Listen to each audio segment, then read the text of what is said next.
ചെറുപുഴയിലെ കോൺഗ്രസ് നേതാവ് John Joseph തയ്യലിൻ്റെ നിര്യാണത്തിൽ അനുശോചിച്ച് ചെറുപുഴയിൽ മൗനജാഥയും സർവകക്ഷി അനുശോചന യോഗവും നടന്നു.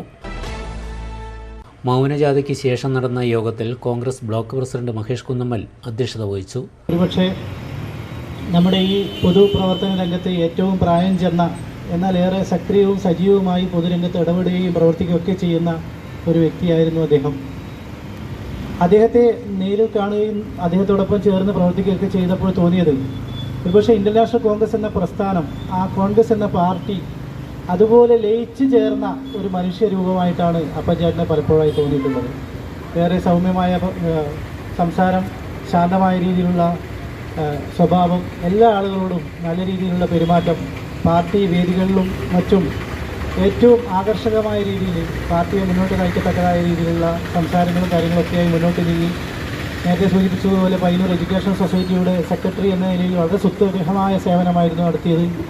പാടി പഠിച്ചാൽ സർവീസ് സഹകരണ ബാങ്ക് പിച്ച വെച്ച് നടന്ന കാലഘട്ടത്തിൽ 25 കൊല്ലത്തോളം, നൂറ്റാണ്ട് കാലത്തോളം അതിൻ്റെ ഡയറക്ടറായി, അതുപോലെ വിവിധ രംഗങ്ങളിൽ നിറസാന്നിധ്യമായി എല്ലാ രീതിയിലും എല്ലാ രാഷ്ട്രീയ പാർട്ടിക്കാരോടും അദ്ദേഹത്തിൻ്റെ അടുപ്പവും സ്നേഹവും ഒക്കെ രാഷ്ട്രീയത്തിന് അതീതമായി ഒരു വിവിധ കക്ഷി നേതാക്കളായ KM Shaji, KK Suresh Kumar, KS Anilkumar, A Balakrishnan, RK Padmanabhan, Congress മണ്ഡലം പ്രസിഡന്റ് TP ചന്ദ്രൻ, വ്യാപാരി വ്യവസായി ഏകോപന സമിതി പ്രസിഡന്റ് J സെബാസ്റ്റ്യൻ, വ്യാപാരി വ്യവസായി സമിതി പ്രസിഡന്റ് സുലേഖ വിജയൻ, പാടിയോട്ടിച്ചാൽ സർവീസ് സഹകരണ ബാങ്ക് പ്രസിഡന്റ് കുട്ടിച്ചൻ തുണ്ടിയിൽ, അപ്പച്ചൻ കദമ്പയിൽ, സലീം തേക്കാട്ടിൽ, തോമസ് കൈപ്പനാനിക്കൽ തുടങ്ങിയവർ അനുശോചനമറിയിച്ച് സംസാരിച്ചു. ഇന്ത്യൻ നാഷണൽ കോൺഗ്രസിൻ്റെ വിവിധ കമ്മിറ്റികളിലും അതോടൊപ്പം തന്നെ സഹകരണ രംഗത്തും അദ്ദേഹം വ്യക്തിമുദ്ര പതിപ്പിച്ച ഒരാളായിരുന്നു. ഞങ്ങൾക്കൊക്കെ വ്യക്തിപരമായിട്ട് വലിയ അടുപ്പമൊന്നുമില്ല. പക്ഷേ ഇടവരമ്പിൽ താമസിക്കുമ്പോൾ മുതൽ ഇന്ത്യൻ നാഷണൽ കോൺഗ്രസിൻ്റെ വിവിധ കമ്മിറ്റികളിലും നേതൃരംഗത്തുമൊക്കെ പ്രവർത്തിക്കാൻ പഴയ കാലത്തെ രാഷ്ട്രീയ പ്രവർത്തനത്തിൻ്റെ ഭാഗമായി ത്യാഗപൂർവമായ സാമൂഹ്യ രാഷ്ട്രീയ പ്രവർത്തനം സംഘടിപ്പിച്ചിട്ടുള്ള ആളുകളാണ്. പക്ഷേ പൊതുപ്രവർത്തന രംഗത്ത് ഏറെ മാതൃകയാക്കേണ്ട ഒരു വ്യക്തിത്വത്തിൻ്റെ ഉടമയാണത്. പലരും കാണുമ്പോൾ, അല്ലെങ്കിൽ അപ്പൻചേട്ടൻ്റെ ഓടുള്ള പെരുമാറ്റമൊക്കെ കാണുമ്പോൾ അധികം ആളുകളോട് കൂടുതൽ അടുത്ത് സംസാരിക്കാനോ ഒക്കെ അപ്പൻചേട്ടൻ ചിലപ്പോൾ തയ്യാറായി വരാറില്ല. പക്ഷെ അദ്ദേഹത്തിന് ഏൽപ്പിക്കുന്ന ദൗത്യം, ആ ദൗത്യം വളരെ കുറ്റമറ്റ രീതിയിൽ ചെയ്യുന്ന കാര്യത്തിലും അതിനോട് വലിയ പ്രതിബദ്ധത കാട്ടിയ ഒരു പൊതുപ്രവർത്തനായിരുന്നു ജോൺ ജോസഫ് തയ്യൽ. അദ്ദേഹത്തിൻ്റെ രാഷ്ട്രീയ ജീവിതം ഇവിടെ പ്രതിപാദിച്ചു കഴിഞ്ഞിരിക്കുന്നു. ചിട്ടയായ പ്രവർത്തനത്തിലൂടെ വരുന്ന തലമുറയ്ക്ക് മാതൃകയായ ഒരു പ്രവർത്തനമാണ് അദ്ദേഹം കാഴ്ചവെച്ചത്. കർക്കശബുദ്ധിയോടുകൂടി പറഞ്ഞ കാര്യങ്ങൾ, ഏറ്റെടുത്ത കാര്യങ്ങൾ കൃത്യമായി നടത്തപ്പെടുന്ന ആ സിസ്റ്റമാറ്റിക്കായിട്ടുള്ള ഒരു ഇലക്ഷൻ മാനേജ്മെൻറ്റ് തന്നെ ഈ കഴിഞ്ഞ നമ്മുടെ പഞ്ചായത്ത് ഇലക്ഷനിൽ കണ്ടതാണ്. ഈ നാടിൻ്റെ ഏറ്റവും വലിയ, ഏറ്റവും കരുത്തനായ ഒരു മനസ്സിൻ്റെ ഉടമയായിരുന്നു നമ്മെ വിട്ടുവരുന്ന തയ്യലപ്പൻചേട്ടൻ.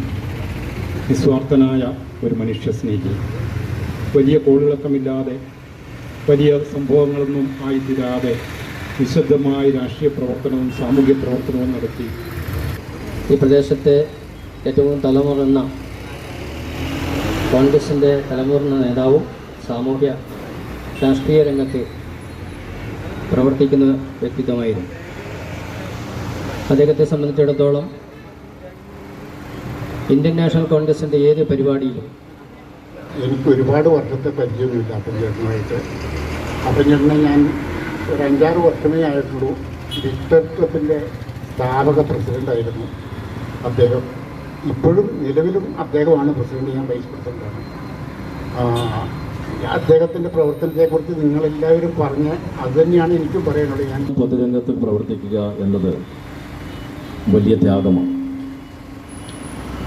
അങ്ങനെ വലിയ രീതിയിൽ ആ ത്യാഗം ചെയ്ത ഒരു പ്രിയങ്കരനായ നേതാവാണ് നമുക്കിന്ന് നഷ്ടമായത്.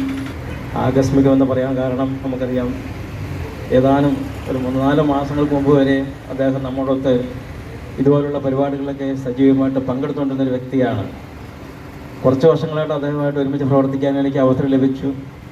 അതിൽ നിന്ന് മനസ്സിലാക്കാൻ കഴിഞ്ഞ വളരെ ശാന്തമായിട്ട് സംസാരത്തേക്കാൾ ഉപരി പ്രവർത്തിക്കുന്ന ഒരു വ്യക്തി എന്ന നിലയിലാണ്.